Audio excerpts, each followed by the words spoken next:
Bob, we're at Misano Adriatico in Italy. Today is the 11th of September 2004, a significant date. And we're at the Cetra seminar. We've been discussing translation studies intensively. Here I'm interested in seeing the relation between your field, which is Bible translation, and more general translation studies. So just to set this up, could you tell us more or less what the Bible societies do in the world? The Bible societies are among the world's experts in setting up translation projects. We've been about this business for around 2,500 years. We've made all the mistakes you can possibly make, and we're getting things right. And what I mean by that is that thanks to the heritage of Eugene Nida, we have learned to do some rather specialized techniques in setting projects up. The old method was to bring in missionaries, give them a year of language learning, turn them loose on the scriptures, and they would produce, heaven only knows what they produce. Today, this would be going back to the 19th century, or further back? This would be until the post-World War II period. Okay. So Eugene Nida enters the scene? Eugene Nida enters the scene first as a translation studies scholar and a linguist around 1934. That's his first scholarly essay. He's still alive and well, by the way, lives in Brussels, and continues to exercise an enormous influence on our field and the field of translation studies. But it's part of Gene's legacy that he helped us see the limitations of the missionary model and turn Bible translation towards a kind of project setup that revolutionized the way we do work. One of the things that he insisted on is that all translation is local, that there are no formulas you bring in for how a translation has to work and look and feel. In general, it had to be a common language translation. Common language? It had to be the language that ordinary people would use in ordinary situations. It could not be a specialized level of English. It could not be a technical English, a literary or a liturgical English. It had to be the language of the street. And his hypothesis that has been verified in the last 50 years is that the only people who know the right language register for a given translation are mother tongue speakers. So our translators are mother tongue speakers. That's their chief qualification. Often they have other qualifications. They could be a teacher, they could be a local pastor, they might have advanced degrees, but what's really important is that they speak the language of the heart of the people. Our reviewers have to be mother tongue translators. Our testers have to be mother tongue speakers as well. And it's only at the point of having a more or less semi-finished draft that the so-called Bible translation expert comes in from the Bible Society. And we're the quality control team. We will sit in on community testing. We will see how the community responds. We will be there to answer questions about historical information or textual information or exegetical information, but we're there as a resource, not as the prescribers of how a translation should look and feel. So, thanks to the efforts of Gene Nida and a subsequent generation of people he trained and recruited, we do translation in a way that's really new and revolutionary. So just to get an idea, how many people would be involved on one translation project? How many translators? A typical translation project would have anywhere from 10 to 15 active members. About a third of them would be drafters, a third of them would be reviewers, and a third of them would be involved in community testing. And then in addition, there would be 1 or 2 or even 3 translation consultants. And often the consultants come from agencies that are collaborating, such as the American Bible Society, the Summer Institute of Linguistics, or the United Bible Societies. So how many projects would you have going now, for example? The map right now includes somewhere in the neighborhood of 17 to 1,800 different projects worldwide. Most of them are centered in Asia, which is the richest and most diverse linguistic and cultural area we have. But a typical translation officer would have anywhere from 10 to 20 projects going at any one time. They're all in different stages of development, but That would be the typical workload.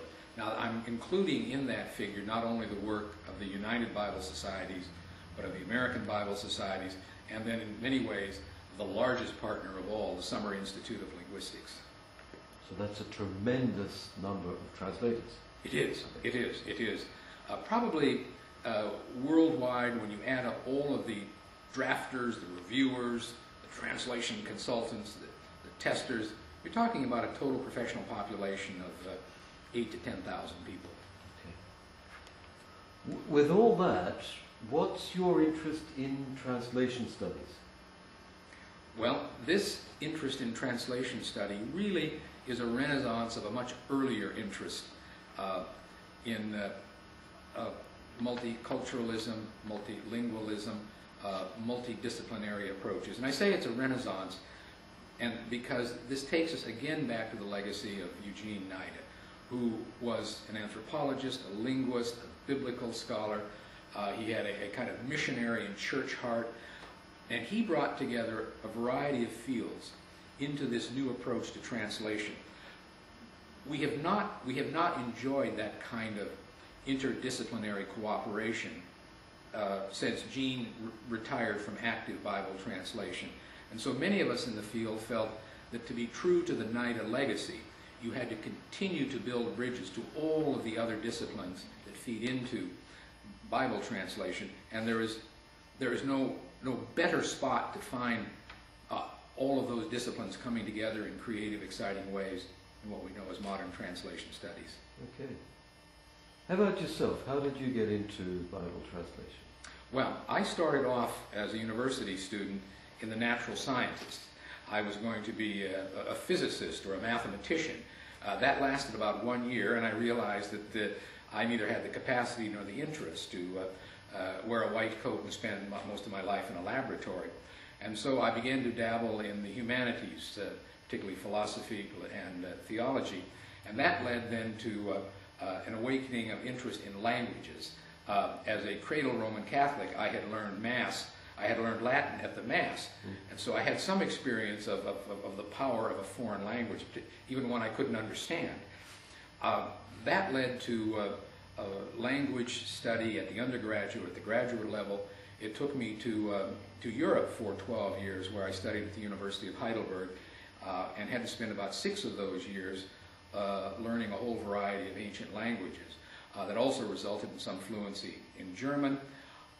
That didn't yet make me a translator. I knew lots of languages, and I knew lots about history and literature, and very little really about translation. And it wasn't until after I had gone to work as a university professor for many years that I began to realize that there was a huge gap in my professional and personal and academic side, namely my ability to communicate the power and importance of ancient texts other than to other academics. And I found a solution to that quest for communication in the world of translation. I began to work as a consultant to the American Bible Society on a common language print project, and within a year I was hooked. I jumped from university life into full-time staff life, and then within another year I made a second leap within the Bible, the translation world. The whole field of multimedia translation was just opening up in the Bible societies, and so within a year I made another professional leap from the world of print translation into multimedia translation, and there I remained for almost 14 years, helping to find models and theories and project practices for putting the Bible into video, CD-ROM, laser discs, if anyone can remember those, television, film, and now the internet. So I've had a kind of checkered career that really never started out intending to do translation, but I was always interested in communicating well and to find important messages that needed good communication.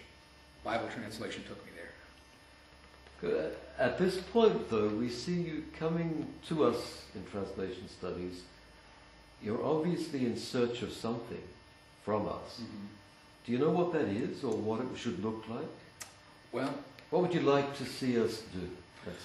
Well, I have a very, very powerful personal agenda that brought me here, has kept me here, and has helped me recruit other people from my world to come here. And part of that is the shifting world of Bible translation. We are very quickly moving into the field of media translation and communication, side by side with print translation. And obviously that means you need all kinds of new subject matter expertises. You need to know how to work with filmmakers, you need to know how to work with scriptwriters, web designers, audio technicians. But at a far more fundamental level, what has happened to us, we have in our Bible translation practice gone way beyond the theories and the models that help us explain what we do, that help us teach what we do, that help us evaluate what we do.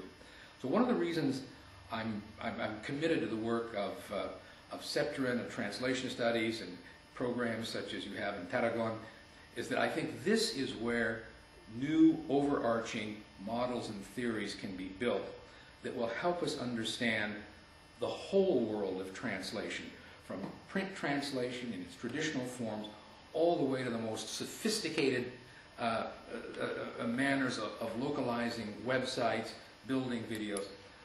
There's a comprehensive theory out there somewhere. I think it's located in a field called semiotics. I think you all are going to help us find it, and I hope we can contribute to that too. Great. I personally suspect we're all fumbling around in the dark a bit. And I'm more interested in what we can learn from you. You've got lots of practical but also theoretical experience out there. You've got very big operations. Yes. Surely there's a lot that we as translation scholars should be learning from you. I think we do have some experiences to offer the world of translation studies. After all, we've been about this business of Bible translation for 2.5 millennia. I think we have developed expertise at the theoretical level in developing theories as wide-ranging as formal equivalence, functional equivalent, dynamic equivalence. So we're sophisticated at the theoretical level, but I think our real passion, our real expertise is at the project level. And there we have, I think, a huge, wide-ranging experience in how to localize and customize translation projects for individual markets and individual targets. Our mantra 2 generations ago was one size fits all. We know that's no longer true. In a postmodern world, one size fits one. So we're becoming experts in tailoring translation products and services for very small, minority, marginal markets. I think probably we have something to offer the world of translation studies and how to work on small scales and local scales. I think the other thing that we have to offer is that the Bible societies bring in a kind of global, universalist, international perspective.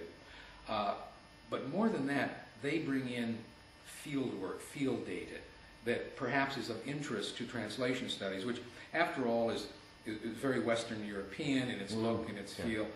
We can bring in the experience and background from Asia Pacific, from Africa, from Latin America, from Oceania, from the Americas.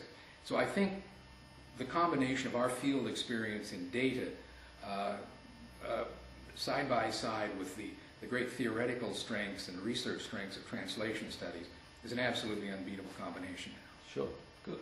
Let's hope this interview helps that exchange. Thank you very much, both. My pleasure, Andrew. Thank you. Andrew, You got it, that's right. good. Thank you. It was painless, wasn't it, Judy? That was a lot of fun. How many minutes?